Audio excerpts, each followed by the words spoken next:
प्रियो, आज हम इफिसियों की पत्री में से ध्यान करेंगे 5वां अध्याय।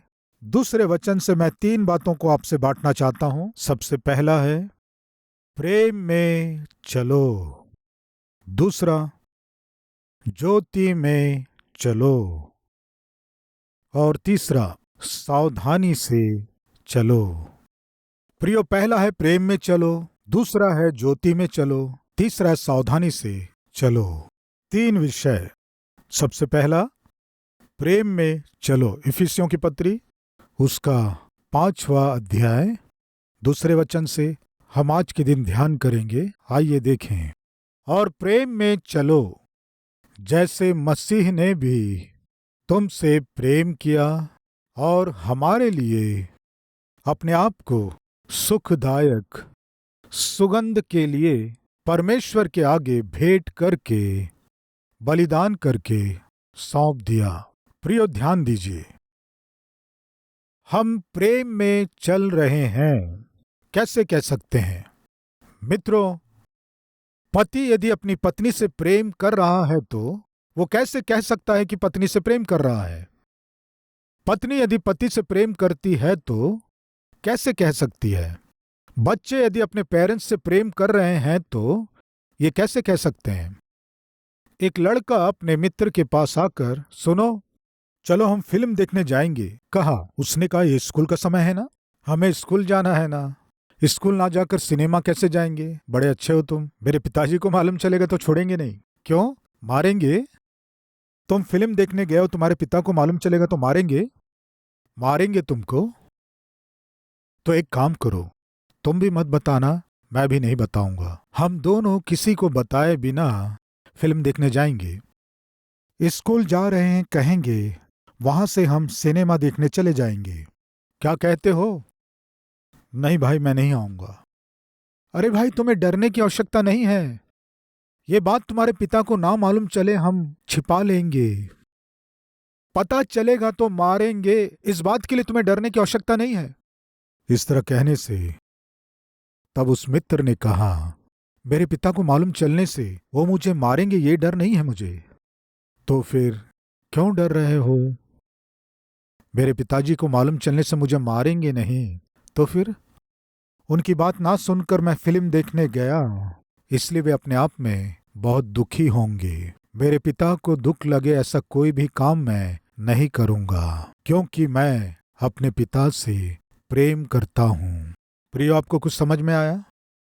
एक पुत्र यदि पिता से प्रेम करता है तो वो क्या करेगा जानते हैं? उस पिता को दुख पहुंचाने वाला कोई भी काम वो नहीं करेगा। प्रियो, एक पति अपनी पत्नी से प्रेम करता हो, ये कैसे कह पाएगा जानते हैं? उस पत्नी को दुख पहुंचाने वाला कोई भी काम पति नहीं करेगा। यानी पति पी के आया समझो, पत्नी को अच्छा नहीं लगेगा। इस तरह पीने के कारण स्वास्थ्य खराब होगा, इसलिए पत्नी पसंद नहीं करती। मान लीजिए पति सिगरेट पीता, उसके मुंह से बदबू आती है, तो इससे पत्नी को अच्छा नहीं लगता। वो जो भी कमाता है सारी कमाई बेकार में खर्च कर देता है, और घर में बच्चों के लिए और उनके भविष्य के लिए। मुश्किल होगा इस सत्य को पहले से जानकर पत्नी कहेगी, ऐसा काम तुम मत करो, इस तरह व्यर्थ में पैसे खर्च मत करो। इस तरह पत्नी कहने से वो पति जो अपनी पत्नी से प्रेम करता है वो क्या करेगा जानते हैं? पीना छोड़ देगा, घूमना छोड़ देगा, व्यर्थ चीजों के लिए पैसे खर्च करना वो छोड़ देगा, क्योंकि पत्नी से प्रेम करता है।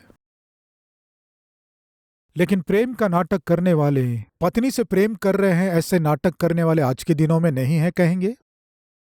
प्रिय, एक पति शराबी था, लेकिन पत्नी को मालूम नहीं चलना चाहिए कि वो पीता है, मालूम चलने से दुखी होगी।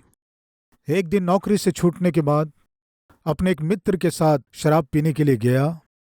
दोनों आमने सामने बैठकर साथ में पी रहे थे। पता नहीं किसी बात पर विवाद हुआ और दोनों में मारपीट हो गई। ये उसके मुंह में मारा, वो इसके मुंह में घूंसे मारा। दोनों का चेहरा जख्मी हो गया, जहां देखो चोट लगे हुए हैं।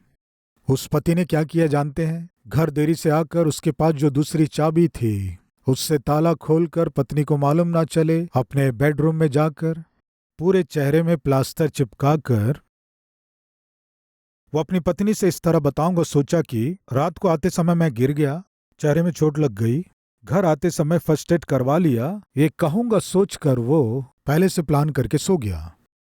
पत्नी सुबह उठकर पति के पास आकर चादर ओढ़कर पति सो रहा था उसे इस तरह जगाकर सुनिए जी कहने से धीरे से वो चादर को हटाया। वो सोचा मेरे चेहरे में सारी पट्टियों को देखकर मेरी पत्नी पूछेगी, क्यों जी ये क्या हुआ, चोट कैसे लगी? लेकिन पत्नी उसे देखते ही पूछी, क्या तुम रात को पी कर आए थे? नहीं तो, मैं कहाँ पी के आया, मैं बिल्कुल पी के नहीं आया।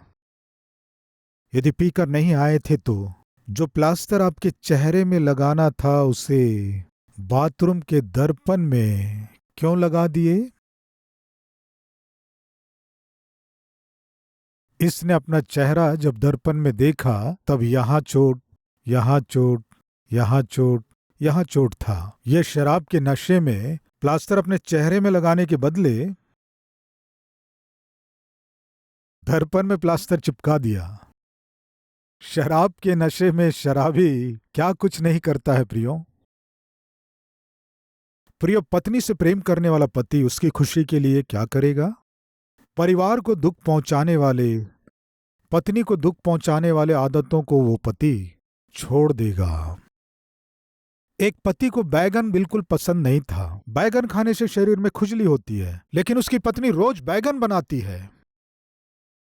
हैं क्या कोई ऐसे लोग जो सब्जी पति को पसंद नहीं है वही बनाना है? क्यों? प्रेम है। यदि आप पति से प्रेम करने वाली पत्नी हैं तो जो पति को पसंद नहीं है वो काम आप नहीं करेंगे। ये सब क्यों बता रहा हूं जानते हैं?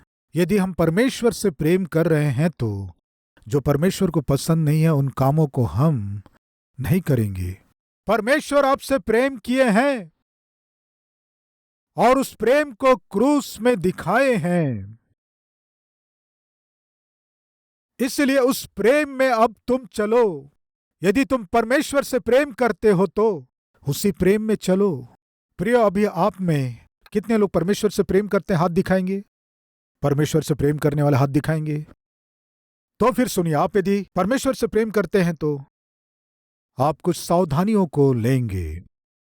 कुछ बातों में या बहुत सी बातों में या हर एक बातों में प्रेम में चलने की कोशिश करेंगे। प्रिय, पति और पत्नी को उनके आपसी प्रेम से क्या अलग करता है बताइए? बताइए। मान लीजिए एक पत्नी अपनी पति से बहुत प्रेम की, लेकिन वो पति दूसरी स्त्री के मोह में पड़ गया, या पति किसी और स्त्री से रिश्ता बना लिया, या वो पति दूसरी स्त्री के साथ दूसरा घर बना लिया, समझो, वो प्रेम स्थिर रहेगा क्या? प्रियो, मान लीजिए एक पति अपनी पत्नी से बहुत प्रेम किया और बहुत ही प्रेम से उसका देखभाल करता था, लेकिन पत्नी हर बात में उस पर शक करती है, संदेह करती है, बार बार अपने पति को अपने बातों से चोट पहुंचाती है, उसे नरक दिखाती है। तो क्या वो पति अपनी पत्नी से प्रेम कर पाएगा? उनके बीच प्रेम स्थिर रहेगा? नहीं रहेगा। प्रिय, वैसे ही यदि हम परमेश्वर से प्रेम करते हैं, कह रहे हैं, तो परमेश्वर और हमारे बीच रहने वाले प्रेम को दूर करने वाले पापमय काम कोई भी हमारे निकट ना आए, ऐसा हमें ध्यान देना है।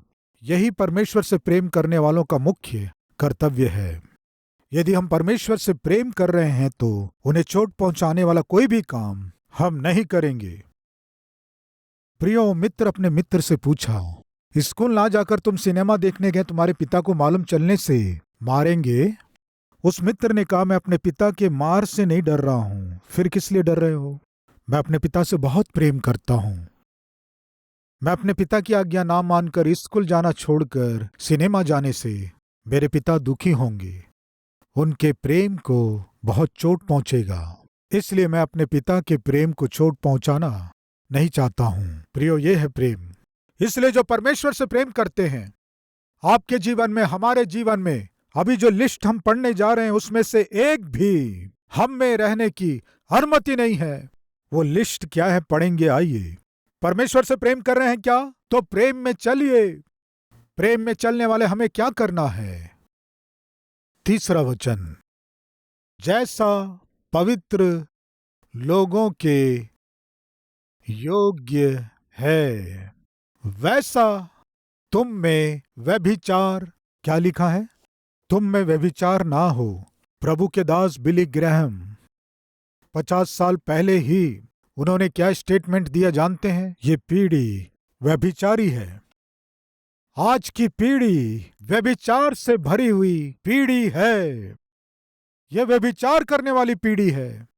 छोटे से लेकर कल परसों जो मरने वाला है उसके मन में भी व्यभिचार के ही विचार हैं। व्यभिचार के सोच, व्यभिचार की दृष्टि, व्यभिचार की आशाएं, इच्छाएं दिन प्रतिदिन बढ़ते जा रहे हैं, कह रहे हैं। हो सकता है यह आज आपके जीवन में सत्य हो। आप परमेश्वर से प्रेम कर रहे हैं क्या? तो प्रेम में चलो। तो सबसे पहले आपको क्या करना है जानते हैं? विवाह हो चुका हो या ना हुआ हो, तो फिर पराये पुरुष या स्त्री के हाथों में अपने देह को सौंपने की अनुमति नहीं है। प्रिय जवान भाइयों और बहनों, प्रेम के आड़ में या मित्रता के आड़ में या दोस्ती के आड़ में तुम्हारे शरीरों को अपवित्र ना करें। ये परमेश्वर को बहुत दुख पहुंचाता है। व्यभिचार, इसके बाद और किसी भी प्रकार के अशुद्ध काम, किसी भी प्रकार का अशुद्ध काम बातों के द्वारा हो, दृष्टि के द्वारा हो, सोच के द्वारा हो, अशुद्धता के लिए बिल्कुल स्थान नहीं देना है। हम अशुद्धता के लिए स्थान देंगे तो प्रेम करने वाले परमेश्वर के दिल को हम चोट पहुंचाएंगे। परमेश्वर और हमारे बीच के उस प्रेम के बंधन को हम कुछ ना कुछ कमजोर करेंगे। प्रिय, आज छोटे बच्चे से लेकर बड़े बुजुर्ग तक हाथ में सेल फोन आ जाने से हर एक के हाथ में ही अश्लीलता से भरा संसार आ गया है।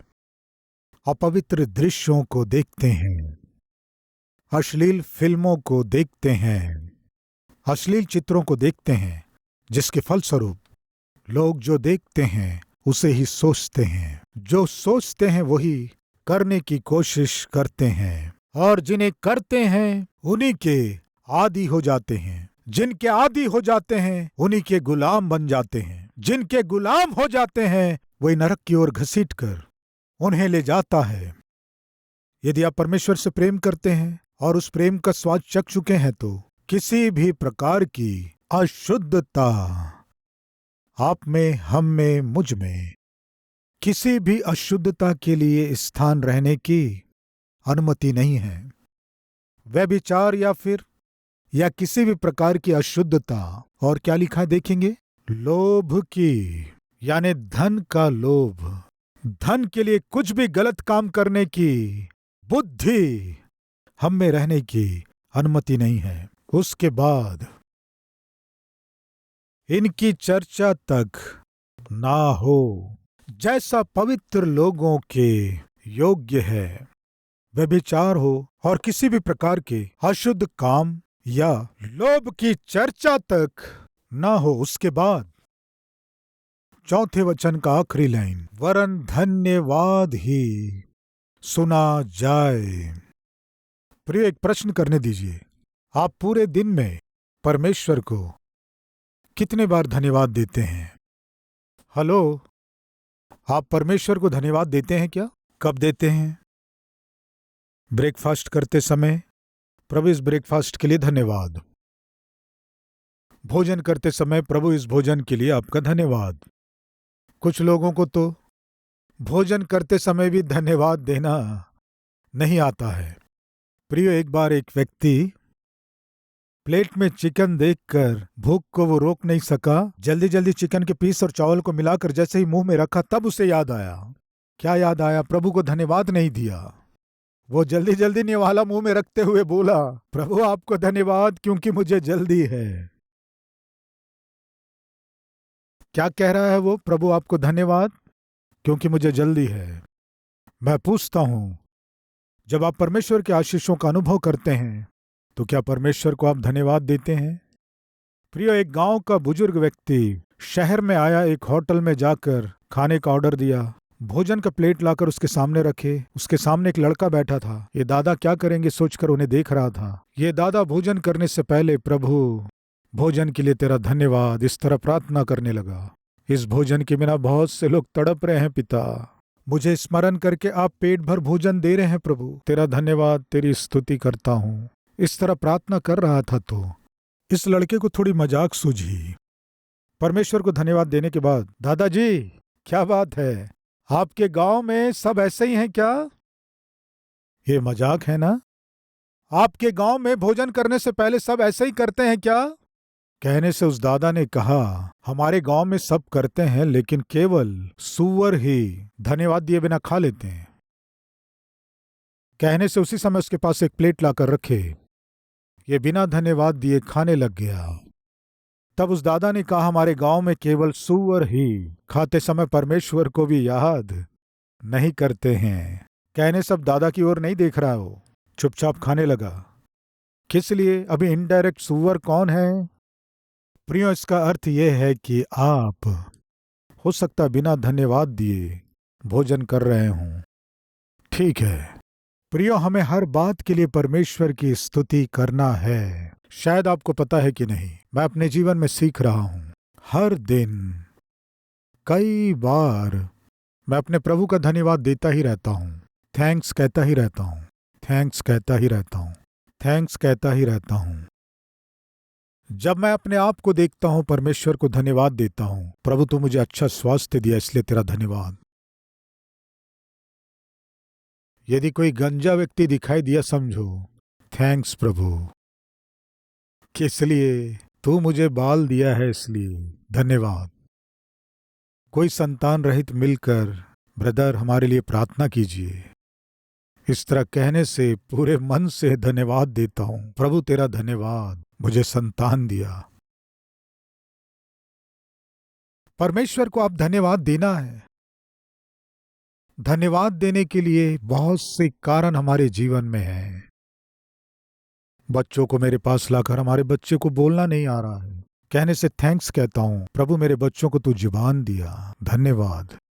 जो नौकरी पा लिए हैं, प्रभु को धन्यवाद दिया है कि अपनी नौकरी के लिए। जिनका विवाह हो चुका है, प्रभु को धन्यवाद दिए हैं कि आपके विवाह करवाने के लिए। हाँ, परमेश्वर बहुत महान विवाह करवाए हैं, इतने निकम्मे से करा दिए, इससे अच्छा पर्सन तुम्हें नहीं मिलता बहन। समझ में आया आपको? इस संसार में कोई बेस्ट हस्बैंड है क्या? है तो बताइए मुझे। इस संसार में कोई बेस्ट वाइफ है क्या? है तो बताइए मुझे। जो आपके लायक है, परमेश्वर उसी पुरुष और उसी स्त्री को लाकर आपके पास परमेश्वर रखा है। इससे बेटर पर्सन आपको मिलेगा ही नहीं। परमेश्वर को पता है कि आपके लिए कौन सा व्यक्ति सही सेट होगा, कौन सी स्त्री आपके लिए सही सेट होगी, उसे ही आपके साथ जोड़ेगा। परमेश्वर को थैंक्स बोले हैं क्या? वचन कहता है कि तुम्हारे मुंह से केवल धन्यवाद ही निकलना है। आपके मुंह से थैंक यू प्रभु, धन्यवाद प्रभु, आपकी स्तुति, इस तरह धन्यवाद की बातें ही निकलना है। क्या नहीं निकलना है वो भी हम देखते हैं। वरन धन्यवाद ही सुना जाए और ना निर्लज्जता। निर्लज्जता की बातें। कुछ पति मुंह खोलते ही निर्लज्जता की बातें, वैसे ही कुछ औरतें भी मुंह खोलते ही निर्लज्जता की बातें। निर्लज्जता की बातें करके परमेश्वर के साथ के उस संबंध को बिगाड़ लेते हैं। हम में से कुछ लोग भक्त बन जाते हैं। कब? जब चर्च में जाते हैं। धन्यवाद धन्यवाद धन्यवाद धन्यवाद, इसके अलावा और कोई शब्द नहीं निकलता है। प्रियो, एक बार एक व्यक्ति मुझसे मिलने आया, मेरे सामने खड़े होकर स्तुति स्तुति स्तुति स्तुति स्तुति स्तुति स्तुति स्तुति कर रहा है। ब्रदर स्तुति स्तुति कह रहा था प्रियो। उस व्यक्ति की भक्ति कम नहीं थी प्रियो। इस बीच सेल फोन बजा, फिल्मी गाना बजने लगा। उसके बाद वो अपना फोन लेकर भागने लगा किनारे की ओर। क्यों? किस लिए? मुंह से तो धन्यवाद की बात, स्तुति की बात, और सेल फोन से जो आता है फिल्मी गाने, दोनों मैच नहीं हुए। इस मुंह को तो बंद कर लिया, लेकिन इस मुंह को बंद नहीं कर पाया प्रियो। सेल फोन लेकर दौड़ लगाया। सावधान प्रियो, आप कितना भी भक्त होने का नाटक कर लें, एक दिन जीवन प्रकट हो जाएगा। धन्यवाद की बातें ही आपके मुंह से निकलना है, ना ही निर्लज्जता की बातें और ना ठट्टा की बातें निकलना है। ऐसी बातें मुंह से बिल्कुल नहीं निकलना है। आपके मुंह से मूढ़ता की बातें नहीं निकलनी है। भाइयों बहनों, मूर्खता की बातें अपने मुंह में ना आने दें। दो अर्थों वाली बातें अपने मुंह से ना निकालें। नौकरी करने के स्थान में, काम करने के स्थान में, पढ़ाई करने के स्थान में दो अर्थों वाले संवाद ना निकलने दें। ठट्टे की बातें आपके मुंह से निकलने की अनुमति नहीं है। सामने वाले लड़के को या लड़की को परीक्षा में डालकर उस व्यक्ति को अपने जाल में फंसाने के लिए कृपया डबल मीनिंग की बातें ना करें। वो हमें बिल्कुल शोभा नहीं देती। बस अड्डे में हो, रेलवे स्टेशन में हो या यात्रा में हो, कहीं भी हो, नौकरी करने के स्थान में या पार्किंग के स्थान में, आप दो अर्थों वाले बातें करने से या गाना गाने से या निर्लज्जता की बातें करें या ठट्टे की बातें करें, क्या आप एक बात जानते हैं? परमेश्वर और आपके बीच का संबंध टूट जाएगा। आइए प्रार्थना करें।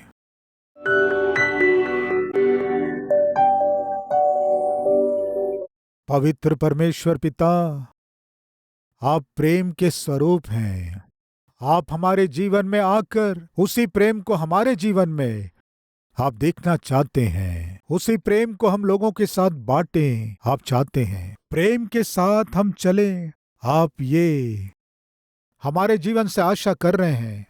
लेकिन आपके और हमारे बीच के इस अनंत काल के प्रेम के बंधन को नाश करने वाले पापमय कार्य जब तक हमारे जीवन में रहेंगे, पिता आपके साथ प्रेम से चलना संभव नहीं है। इस सत्य को जानकर आपके और हमारे बीच के इस अनंत काल के प्रेम को कमजोर करने वाले हर एक पाप को हमसे दूर कीजिए पिता।